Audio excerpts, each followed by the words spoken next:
Dans Outer Tale, tout l'univers qu'on connaît est réimaginé. L'Underground devient une station spatiale, on peut se téléporter et même Flowey se transforme en étoile. Les personnages ont donc sensiblement changé, tout comme leur rôle, leurs intentions et leurs histoires. Aujourd'hui, on s'embarque pour une route génocide, sauf que cette fois, je ne serai pas seul. On se nomme Enan, on lance notre partie et bam, nous voilà propulsés au beau milieu de nulle part. Apparemment, on s'est craché sur ce qui ressemble à un énorme vaisseau spatial. Oui, je sais, on est censé être dans l'espace, mais vous trouvez pas qu'on a un petit look de pompier ? Enfin bon, pas le temps de trop cogiter, parce que le jeu nous rappelle direct où on a mis les pieds quand on croise Flowey. Non, Twinkly. Twinkly l'étoile. Et cette étoile super enthousiaste nous propose d'apprendre à nous battre. Il suffit tout simplement de... Ouais, je sais, vous connaissez la chanson par cœur. Alors on s'amuse à esquiver ces attaques toutes nulles, histoire de faire le malin. Sauf que Twinkly s'énerve un peu avant de se faire instantanément cramer par la flamme de Toriel. Très propre le drip Toriel. On te suit sans discuter. On fait face à des puzzles, mais ils sont différents de ceux qu'on connaît. Ils ont l'air plus futuristes. Ici on a besoin d'être deux pour pouvoir avancer. Mais du coup, comment est-ce qu'elle fait Toriel si elle a pas trouvé de gosse ? Enfin bref, peu importe, ce qui compte c'est que voilà, on est devant le bon vieux mannequin, et comme vous vous en doutez, on s'apprête à le dégommer. Attends quoi ? Il s'est envolé ? Sérieux ? Ok, elle commence bien cette route génocide, on n'est même pas fichu de fumer un mannequin. Mais pas de panique, tout roule, on tombe sur notre premier monstre, un jeune Frogit, que là, on explose en un seul coup. On arrive devant un terminal, sauf qu'évidemment, on est trop petit pour l'activer. Heureusement, Toriel est là pour nous filer un coup de main. On continue, on traverse un long couloir, et Toriel nous laisse avancer en solo. Pour l'instant, ça sent encore un peu le copier-coller du jeu original. Mais vous allez voir, ça va pas durer. Le jeu prend bientôt une tournure, disons, particulière. On tombe ensuite sur une machine à consommables, un truc qui te permet de synthétiser des objets contre de l'argent. J'achète un machin genre triangle 9, delta 9, bref, un objet qui rend quelques points de vie que je bouffe sans faire exprès. Et alors je sais pas du tout ce qu'il y avait dedans, mais il y a clairement un effet secondaire chelou. Puis là, notre première vraie énigme solo, qui consiste simplement à retenir l'ordre des dalles. Je dis simplement, mais en vrai j'ai un peu abusé, le mec a vraiment zéro mémoire. Pour cette épreuve-là, c'est un peu comme dans le corps, la dernière zone d'Undertale. Il faut passer quand les rayons sont orange pour ne pas prendre de dégâts. Au bout, on obtient le premier tome de Super Star Walker, une sorte de bande dessinée qu'on peut lire. Oui, logique. On fait la rencontre de Napsta, qu'on tabasse et qui disparaît. Dans cette étrange salle, Aaron nous vend un steak. On trouve le tome 2 de Super Star Walker et le Halo. Et c'est là que je comprends qu'on peut lire les bandes dessinées. Alors je vous les mets à l'écran pendant que je parle, mais je vous avoue que j'ai pas tout capté, il doit y avoir une histoire d'aventure et d'amitié, je sais pas quoi, enfin bref, on avance. On ramasse la petite louche, qui est une arme plutôt utile, tout simplement parce qu'elle... Non bon vas-y, j'arrête, je me doute que c'est ce frisque rouge qui vous intéresse. Il nous parle d'un monde qui n'existerait que pour le bien de sa propre beauté, en nous demandant si ça ne pique pas notre curiosité, puis disparaît. Vous allez voir, ce sera pas le seul truc étrange qu'on verra dans Outer Tale. On arrive enfin chez Toriel. Elle nous accueille comme à son habitude, toute douce, toute bienveillante, mais on va pas se poser tout de suite, hein. On a encore des monstres à fumer pour valider la route génocide dans la première zone. Après quelques minutes de farm, c'est bon, on peut donc aller dormir. On se réveille avec une part de tarte au pied du lit, classique, et dans le coffre, le tome 3 de Super Star Walker. Sauf que... impossible de tourner les pages, le tome n'est même pas encore sorti. Ouais, c'est chelou. Toriel nous fait d'ailleurs remarquer que les ruines, enfin on appelle ça Outlands ici, sont étrangement silencieuses. Elle retourne se poser dans son fauteuil, et avant de lui dire qu'on veut partir, on écrase sa tarte. Et je trouve ça assez marrant que ça me fasse plus d'effet d'écraser la tarte de Toriel que de tuer des dizaines de monstres. Mais bon, pas de panique, on va aussi tuer la chèvre céleste. Le combat est plutôt simple, on apprend vite les patterns, on esquive, et bientôt on ne prend même plus de dégâts. Toriel disparaît, mais son cœur, lui, se fait attraper par l'étoile. Et là, Azriel surgit. Il était coincé dans cette étoile depuis tout ce temps. Il nous regarde et lâche une phrase bien lourde. Tout comme moi, tu es vide à l'intérieur. Mais avec les âmes qu'on a volées, on pourra atteindre son idéal, réduire tous les monstres en poussière. Et pour bien sceller tout ça, il détruit notre bouton merci.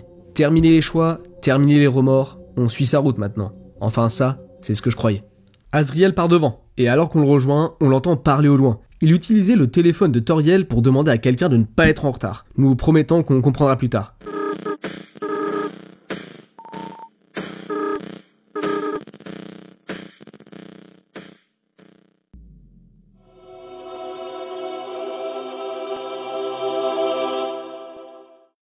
Nous voilà à l'extérieur des Outlands, où nous nous contentons de simplement suivre Azriel. On fait très vite la rencontre de Papyrus, pas étonnant puisque c'est lui qu'Azriel avait contacté plus tôt. Étonnamment, on peut choisir ce que va faire Azriel. Merci, Act et Fight, on connaît, mais Magic, je me demande ce que c'est.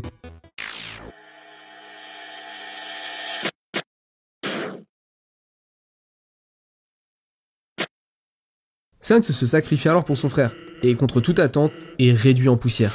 On a déjà éliminé l'ennemi le plus puissant du jeu, Benef. Enfin ça, c'est ce que je pensais à ce moment-là, vous vous en doutez bien. Papyrus s'enfuit sous le choc, et Azriel nous demande de prendre le lead. On peut donc continuer notre massacre dans cette nouvelle zone, qui est l'équivalent de Snowdin. On y trouve d'ailleurs ce robot qui correspond au bonhomme de neige. Mais ici, il n'est pas possible de le détruire.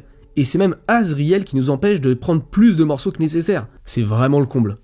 On fait un mini-jeu un peu nul dans lequel il suffit de tirer sur des cibles. Au début, je pensais qu'il fallait juste foncer dessus, mais en fait, on peut tirer à distance. Après plusieurs minutes, j'atteins le score de 10 000, ce qui me permet de me placer juste devant Napsta dans le tableau des scores. Bon, par contre, il y en a qui ont vraiment tryhard. Et là, petit hic, problème d'enregistrement. J'ai dû recommencer toute la partie depuis le début. Donc si vous remarquez quelques incohérences par rapport à il y a 30 secondes, c'est tout à fait normal. On retrouve Papyrus, qui revient d'un échange avec Undyne, elle-même revenant d'un échange avec le roi. Donc, en résumé, Asgore a dit à Undyne, qui a dit à Papyrus de nous dire qu'il voulait voir son fils. Voilà. Papyrus essaye de nous faire peur, mais à deux, rien ne pourra nous arrêter. On élimine Dogami et Dogaressa sans problème, et entre-temps, le squelette commence à piger 2-3 trucs. Alphys lui a parlé du système de timelines. Il nous supplie donc de reset pour éviter à son frère de mourir. Mais pour Azriel, c'est hors de question. Pas de retour en arrière. Quand on recroise Papyrus un peu plus loin, il est brisé. Il regarde Azriel dans les yeux et lui demande « Pourquoi ? Pourquoi tu fais tout ça ? Comment un monstre aussi pur a-t-il pu devenir aussi mauvais ?» Azriel lui répond alors un seul mot « Enan ». Mais Papyrus n'y croit pas. Pour lui, il n'est pas Azriel. Le vrai Azriel ne ferait jamais ça. Et surtout, il croit en nous. Il a foi en l'humain. Azriel lui propose alors de faire le test. Lui contre nous, le monstre contre l'humain. Si on l'épargne, Azriel admettra qu'il a tort. Mais sinon...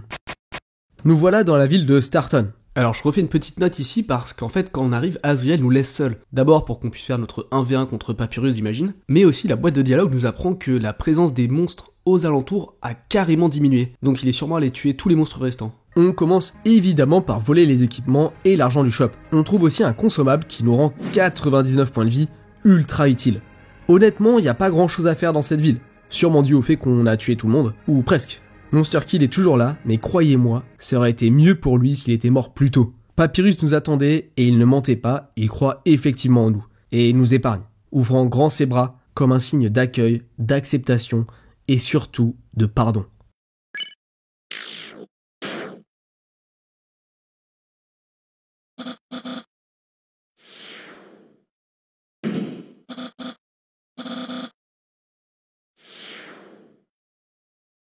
Azriel nous retrouve alors et il n'est pas surpris de notre choix. Et quelques mètres plus loin, on croise Asgore. Le roi en personne s'est déplacé jusqu'à nous. Enfin ça, c'est ce qu'on aurait pu croire. Mais comme je vous l'avais dit, j'ai eu un problème d'enregistrement.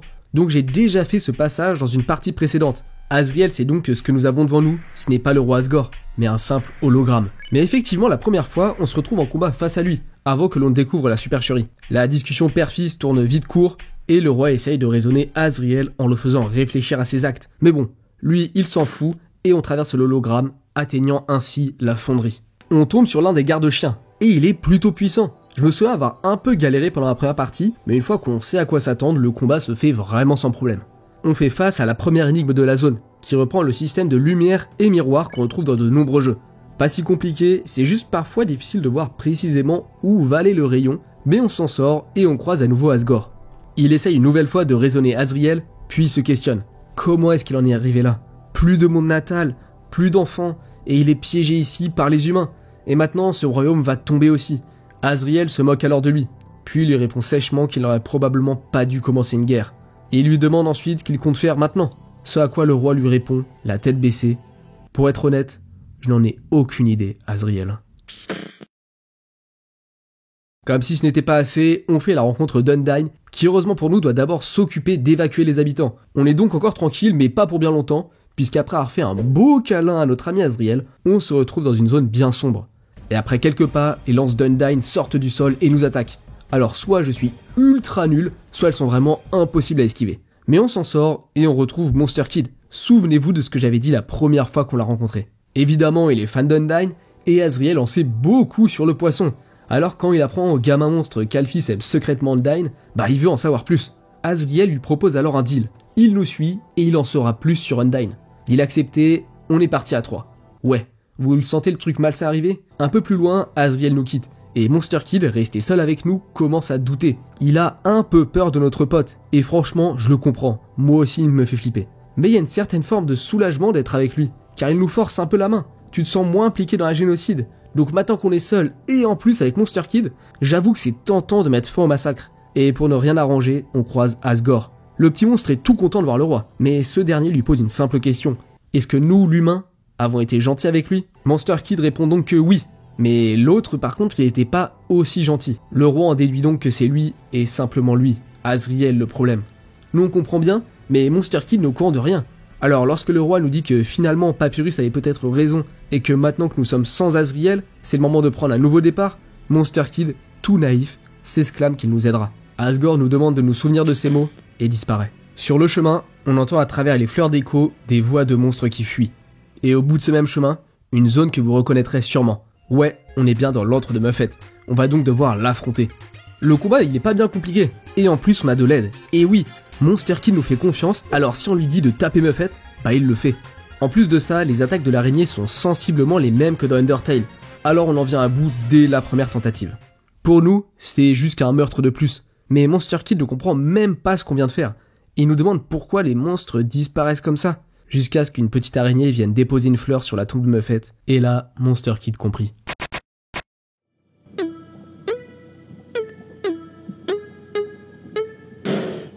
Oui, j'ai regardé une vidéo pour comprendre comment obtenir cet artefact mystérieux, même s'il semble pour l'instant totalement inutile. Et d'ailleurs, il y a même une salle de l'autre côté, mais j'en parlerai dans un short je pense, nous on a des monstres à tuer. Sur le chemin, Monster Kid se rend compte de ce qu'il a fait, et il commence à douter de notre bonté, et supplie de se réveiller de ce cauchemar.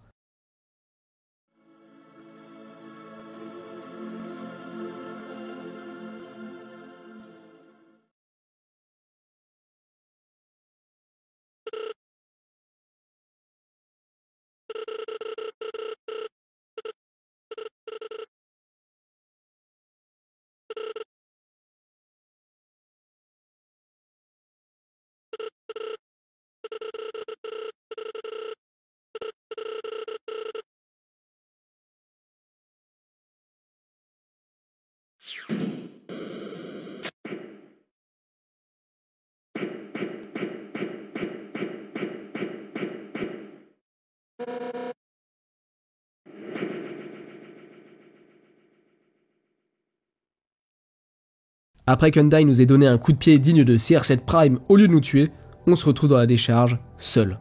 Enfin, seul, pas pour bien longtemps puisque Mad Dummy, ou plutôt Glad Dummy, nous attaque. Allez hop, bim bam boum, c'est ciao. Tiens, petite question, est-ce que quelque chose sur cette image vous saute à l'œil? Et oui, juste ici est caché le village Temmie, et même si ça fait plaisir de le retrouver, y a pas grand chose à y faire. Perso, j'ai préféré garder mes pièces plutôt que de payer l'université à cet idiot de thème, on a des priorités quand même. Azriel nous retrouve alors, et voyant qu'on s'était séparé de Monster Kid, il a une petite surprise pour nous.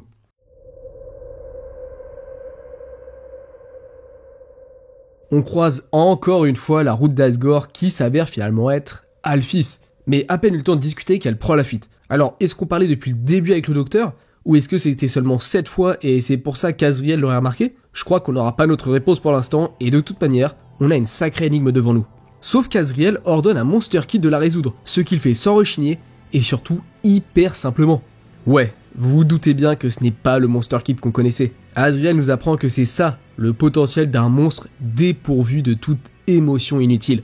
Donc il est clairement en train de se faire contrôler. Pourtant, il y a encore cette étincelle au fond de Monster Kid. Cette étincelle qui le fait croire à Undyne, car elle a ce qu'on appelle la détermination. Et d'ailleurs, la voilà, au bout de cette passerelle.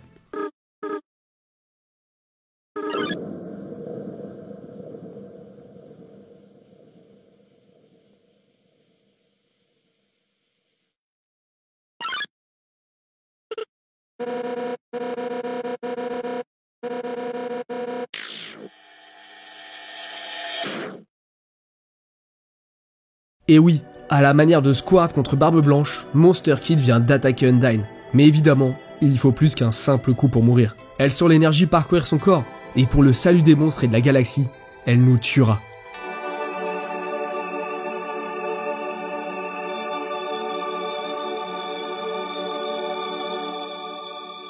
Le combat commence, on lui fait que 84 dégâts, et ok, on est mort. Bon, va falloir que je reprenne la main, et pour cette histoire de dégâts, Azriel nous explique qu'il n'a pas encore totalement fusionné avec son nouveau corps, et qu'il va donc devoir agir en plus de nos attaques pour qu'on puisse vraiment blesser Undyne. C'est donc une des nouvelles particularités de ce combat, on doit suivre des flèches pour taper fort, et en plus il y a un temps limite. Mais ce n'est pas tout, il y a aussi des nouvelles flèches, les flèches violettes disparaissent dès qu'on leur fait face. Inutile donc de les attendre, car d'autres flèches arrivent en même temps. Puis il y a les flèches vertes, elles c'est l'inverse, il faut surtout pas leur faire face, sinon elles s'activent. Et une fois qu'on a compris tout ça, il n'y a plus qu'à. Puisqu'en dehors de ces nouveautés, le combat est quasi le même et que j'ai déjà no-hit Undyne, en 3 tentatives, c'est réglé. Undyne font alors devant nous, et nous pouvons continuer. Nous voilà à Aerialis, une zone que je trouve magnifique. Le but va maintenant être de rejoindre le centre de contrôle pour désactiver tous les mécanismes de défense du vaisseau, puis fuir les lieux en faisant tout exploser derrière nous. Ouais, rien que ça. Là, on nous fait vraiment comprendre qu'on est dans le futur, surtout en découvrant la nouvelle version du labo d'Alphys. L'endroit a été entièrement refait et modernisé, et il y a beaucoup plus d'informations sur nous affichées sur les écrans. Ça en devient presque un peu flippant. Et comme si ça suffisait pas, Métaton fait son apparition. Il nous menace sans détour, si on ne reset pas, on va passer un très mauvais moment. Sauf qu'Azriel, lui, il bronche même pas, il reste de marbre. Et Métaton, voyant que ça prend pas, il décide de se barrer. Je fouille rapidement le laboratoire, mais j'y trouve pas grand chose d'intéressant, alors on continue. Les téléporteurs sont simplement là pour nous faciliter les déplacements à travers la zone. Et les monstres, quant à eux, ils ont pas forcément tous changé, mais petite dédicace à l'avion qui est du coup devenu un vaisseau spatial. Il y a quelques énigmes à résoudre qui sont vraiment pas compliquées, il faut simplement faire 0 à l'écran en se déplaçant. Puis on clique dessus pour dévoiler le chemin. On trouve au sol le table à faune, mais pour être honnête, j'ai rarement prêté attention à ce qu'on ramasse par terre, que ce soit armes, armures ou même consommables. Pourquoi ? Tout simplement parce que jusqu'ici, je trouvais que le jeu était pas particulièrement difficile. Et surtout, maintenant qu'on a éliminé Undyne et aussi Sense dès le début du jeu, je vois mal ce qui pourrait vraiment nous poser problème. Énorme erreur. On continue notre chemin, on se téléporte, on tue des monstres, on fait du calcul mental, on désamorce une bombe. Hein ? Ouais, Métaton a encore tenté de nous piéger avec l'un de ses jeux tordus. On grimpe sur le dos d'Azriel pour atteindre la plateforme, et c'est plié. Fouh, il nous restait seulement 14 minutes et 15 secondes, oulala, c'était chaud. Et là, je vous entends déjà vous demander, mais qu'est-ce qui se passe si le décompte tombe à 0 ? Eh ben, je sais pas. Mais t'inquiète, je vais tester ça, et je vous montrerai ça dans un short, avec plein d'autres secrets d'Outer Tale. Donc si tu veux rien rater, abonne-toi. On arrive ensuite dans le bâtiment principal, visiblement déserté. Les systèmes de sécurité ont été désactivés, ce qui est du coup plutôt étrange. Et c'est dans une salle sombre que Métaton refait son apparition, vêtu de sa magnifique robe de scène, prêt à nous offrir un moment inoubliable.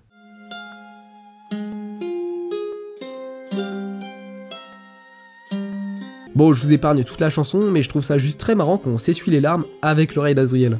On vole le shop, et notamment la Mystery Key. Je vais vous spoiler un truc, j'ai toujours pas trouvé la porte qu'elle ouvre. Mais dès que je la trouve, je vous balance ça aussi dans un short, c'est promis. À partir de là, on commence à se perdre dans ce dédale de pièces. Je fais la rencontre d'Onion-san et de Burger Pence qui tient toujours son échoppe. On arrive enfin à la salle de contrôle, et là, il y a encore un détail qui interpelle. Aucun garde ne protège l'entrée. Pourtant, comme son nom l'indique, c'est ici que tout le monde est contrôlé. Et grâce à son sang royal, Azriel dispose d'un code d'accès qui lui permet de déverrouiller le système.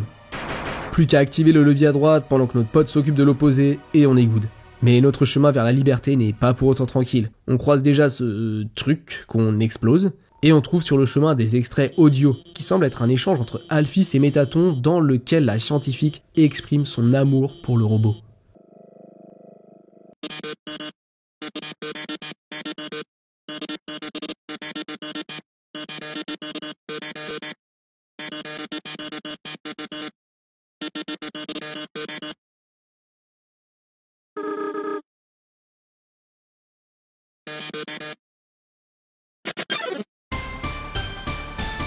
Le combat contre Métaton est franchement super stylé. On débloque un nouveau type de cœur qui nous permet de générer une onde de choc pour repousser les attaques ennemies. C'est tout simple, mais ça donne vraiment une sensation de puissance. Et c'est pas tout. Métaton a un bouclier d'énergie qui nous empêche de lui faire des dégâts. Pour affaiblir cette barrière, il faut récupérer les boucliers dorés qui apparaissent de temps en temps. Mais attention, parce que plus tu utilises ton pouvoir, plus t'es lent. Donc il faut bien gérer entre défense et attaque.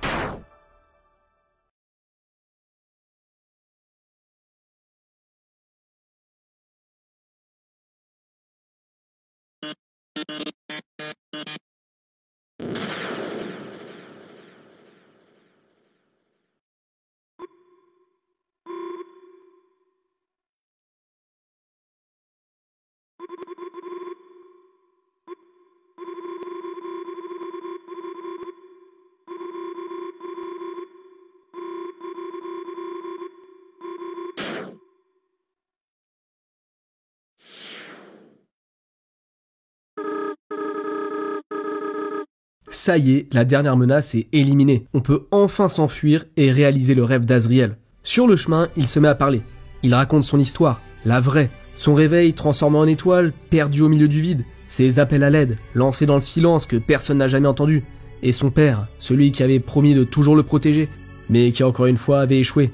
Et même finalité avec sa mère. Et alors qu'il avait fini par accepter sa fin, par s'éteindre doucement, il s'est mis à briller à nouveau comme une étoile dans la nuit. C'est là qu'il a découvert son pouvoir de reset. Au début, il l'a utilisé pour faire du bien, pour changer les choses. Mais au fil du temps, après tant de reset, rien ne changeait. Les mêmes réponses, les mêmes erreurs, les mêmes conséquences. Et nous, dans cette histoire, nous ne sommes que l'ami qu'il a toujours rêvé d'avoir. Celui qu'il a attendu pendant tout ce temps. Et maintenant que tous les monstres ont été libérés à sa manière, il veut quitter cet endroit avec nous pour toujours.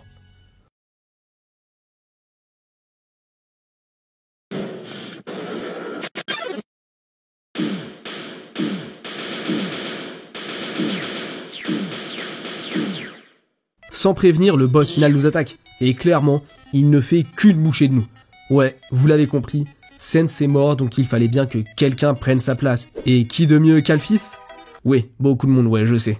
Mais surprise, elle est ultra puissante. La grosse particularité de ce combat, c'est qu'on a un cœur sciant. Et le cœur sciant, c'est ultra perturbant. Pourquoi ? Parce que c'est pas lui qui bouge. En fait, c'est le petit cœur en pointillé qui se déplace. Et quand on clique, le cœur sciant se téléporte à l'endroit du pointillé. Mais attention, parce que le cœur sciant, c'est bien lui qui prend les dégâts. Donc en gros, tu dois en permanence regarder où tu veux aller, tout en gardant un œil sur où tu es vraiment. Autant dire que le combat, il est ultra galère. Bon, du coup, après plusieurs tentatives, je suis allé check des vidéos et des tutos sur le sujet, car si j'y passais trop de temps, la vidéo allait prendre encore plus de retard. J'ai découvert que le combat était au moins aussi dur que Sense, et surtout que c'était bien plus une question d'apprentissage de pattern que de skill pur. Je me suis donc attelé à la tâche, mais après plusieurs tentatives, ça m'a saoulé. Ouais, tryhard pendant 10 heures pour avoir les 5 minutes restantes de la fin du jeu, je vous avoue que la trade offer elle m'a pas trop convaincu. Bref, ce que vous allez voir c'est la vidéo de ce mec, je vous mets le lien en description, et place au combat.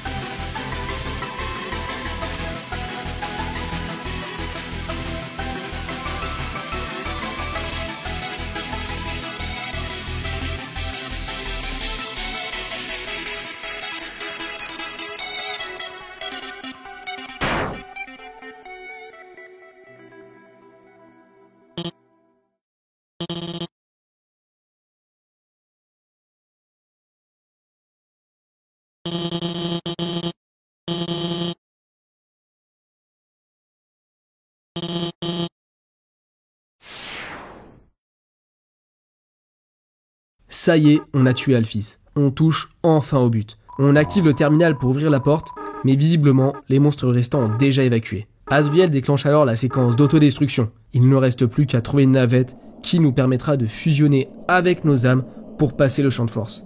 Au bout du long couloir, Asgore est là. Il nous attend, calme, résigné. Pas un mot pour nous convaincre, pas un geste pour fuir, et Azriel le tue sans hésiter.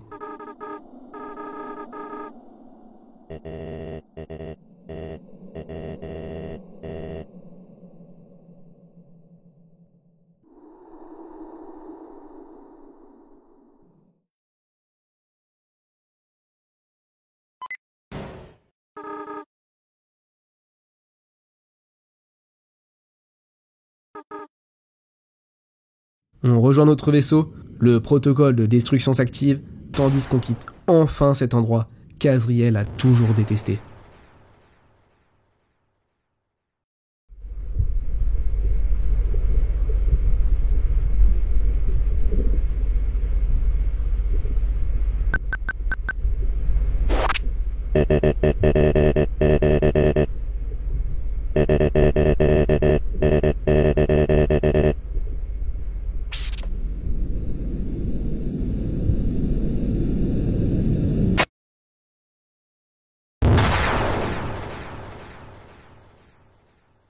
Et oui, c'est comme ça que se termine la route génocide d'Outer Tail. Est-ce que Asgore avait prévu que le vaisseau s'autodétruise ? Probablement. Ça expliquerait pourquoi il a même pas essayé de riposter. Il savait que nous allions mourir. Quoi qu'il en soit, j'espère que cette vidéo vous a plu. Et si c'est le cas, n'hésitez pas à liker et à vous abonner. Le lien du jeu est en description. Merci beaucoup et ciao tout le monde.